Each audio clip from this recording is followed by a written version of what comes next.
Right, the Consumer Price Index for August was released today and revealed what many knew all along. It's not good. While the gas prices have fallen a bit from their all-time high, rising food and housing costs continue to drive current inflation rates.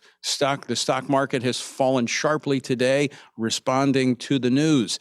The Biden administration taking a victory lap, saying their latest spending bill is going to solve the problem. But where's the evidence? Joining me now to talk about this and more is Indiana Senator Mike Braun. He serves on the Senate Budget Committee and a number of other committees as well. Senator, welcome back to the program. Hey, good to be back on. So, Senator, did the White House miss a memo or something about the economy? And it just doesn't sound like they're connecting with what's really happening. I think they'd be astute enough to make sure they don't have their celebration before the inflation report actually came out. So that's another, I think, sign of hubris on their part, to where, Tony, I always view them as political enterprisers. And I guess one thing you could say, they're unapologetic about it.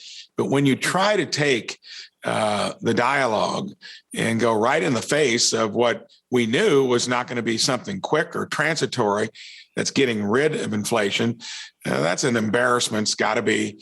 I guess somebody will be held, taken to task over there about it. But when you unleash fiscally what they did in 2021, 2022, they have not put on the brakes. We had enough back in 2020 that was bipartisan, probably at least double what should have been done, because there were so many extended unemployment benefits that we could not get them to tamp down. It was just certain that we were going to have inflation, a question of how much.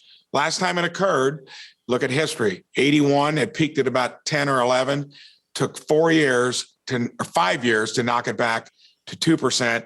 And of course, they took interest rates up from 10 to 20, and we don't have that latitude currently to do that.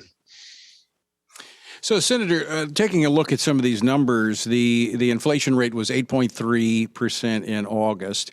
That's a 0.1% higher. The core inflation is what, kind of people look at. That excludes food and energy. That actually exceeded expectations at 6.3%. That's 3 times the Federal Reserve's target of where they want inflation to be. So, while it could have been much worse, it's certainly not what many people anticipated. Well, and then also let's contrast it to where we were pre-COVID. Before you had the political enterprisers take over, shut down the productive economy that was at 2% or less on inflation, close to 3% economic growth, wages rising in the toughest spots. Whether you look at it in terms of core inflation, whether you look at it with the ones that generally get even more out of hand, this is an unleashing from the economic Pandora's box that who knows when it's going to settle down. And they ought to realize that you can't spend more and expect inflation to go down. And they are actually working at cross purposes with the Fed, who's finally now saying we're not going to accommodate your future spending by putting those credits out there to where you don't have to raise taxes or pay for it in some other way. So they ought to at least be listening to what Jay Powell is doing. Right. I think that is at least wise that the Fed has said they're going to be serious about it. The political enterprisers still haven't gotten the message. Well, there's anticipation that we're going to have a 0.75 point raise next week of interest rates. That means the government's going to have to borrow and pay more money for the money that it's borrowing to pay for this debt-fueled spending. I want to go to an issue on the fuel for just a moment, because that's one of the things that many people had hoped that the inflation rate would cool down a bit with the drop in fuel prices. But this Sunday on the weekend show on CNN State of the Union, Treasury Secretary Janet Yellen had this to say about the gas prices. Clip 2, please. Gas prices have actually fallen about $1.40 from their peak. Some are worried, though, that they Yes. could go back up in the winter. Should Americans be ready for that? Well, it's a risk, and it's a risk that we're working on the price cap to try to address. Senator, a lot of look, you and I understand basic economic principles, supply and demand. They increase the amount of supply by pulling out of the strategic reserves. That comes prior to the election, but we can only take so much out of the strategic reserves and it runs dry. How long can they begin? How long before what they're pulling out of there, that effect bottoms out and we start to see the supply decrease and the price go back up? Well, and the other thing they didn't mention is diesel, which has a very inelastic demand because most businesses use that. That's hardly budged at all. And they ought to cite, too, the $1.40 drop is from $5 down to maybe $3.60. And when Biden got elected, it was about $2.40. So a lot of times they leave out critical information. So, yes, when you took that trajectory of even being more energy independent. And in the short run, regardless of what you think about the climate discussion, that was smart to do because you see China and other places still doing all the things they're going to do to grow their economy and have no concern about living up to whatever their statements were about climate commitments. So, yes, this could seesaw back and forth. I can tell you, as a CEO, none of the oil companies are going to be out there aggressively doing new exploration at the behest of a party that wants to shut you down in the mid and long run. And I think you'll get maybe a little additional supply taken out of the capabilities currently. I don't see oil companies going on a big exploration binge because Joe Biden wants them to do it in the short run.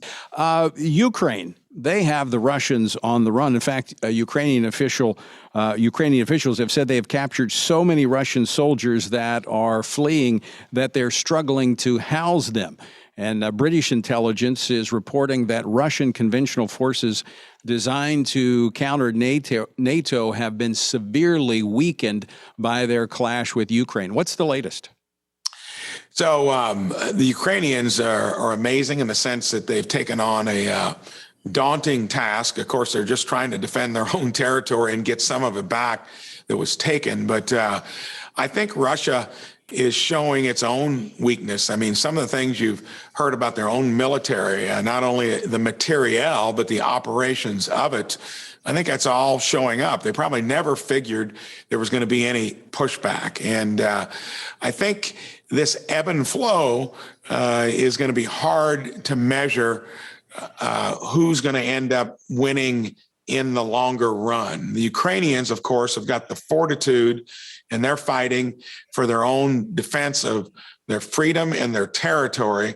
The Russians and Putin, mostly Putin, because I don't know that the Russians are behind him solidly as things go on, much more difficult equation. They are an economy that you'd think is very large. Their economy is the size of Florida's.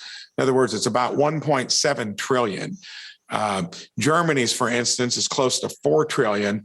One concern I do have is we've been paying all the bills so far, including the supplemental. It's got another 12 trillion in it. We've invested almost 50 billion. Excuse me, trillions and billions do get interchanged here so easily. But understand. Yes.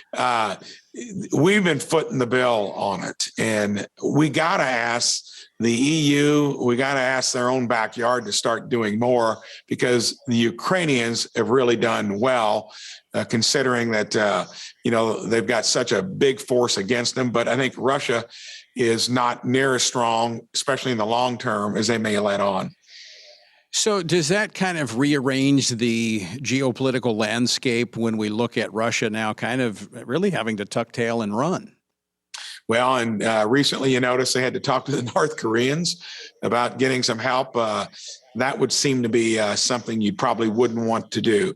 Xi and China are, that's the centerpiece of that new axis, whoever makes it up over there. And I think North Korea, Russia, China, and maybe a few others would be in there.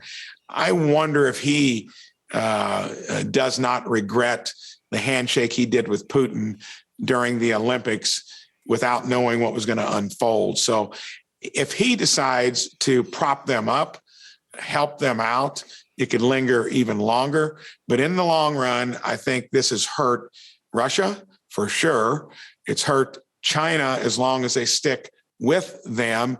And it's galvanized at least where the Europeans are taking their own defense more seriously, even though they're not backing it up with their own money. They're an economy almost the size of ours, the EU is, especially if you throw Great Britain in there. They should be doing much more than we are doing to pay the bills in their own backyard.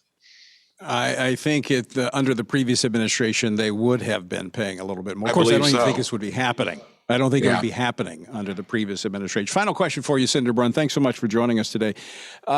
Chuck Schumer saying that he is going to push through this, what they call Respect for Marriage Act, which would codify into law and do more as it pertains to the redefinition of marriage. Many, many people concerned what we've seen over the last 7 years, this fundamental attack on religious freedom.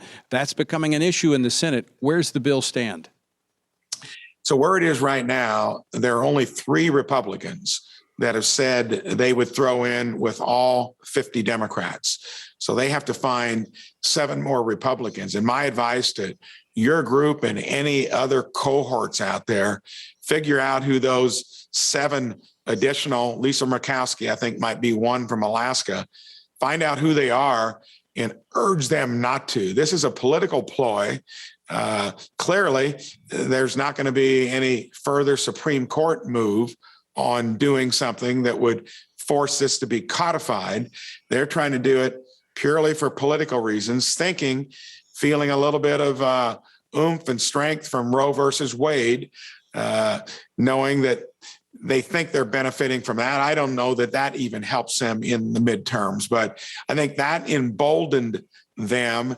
Here, anybody out there needs to really weigh in with their senators so that we don't get to that 60 threshold level. All right, and we're doing that, and we'll continue to do that. Senator Braun, always great to see you. Thanks so much for joining us today. My pleasure.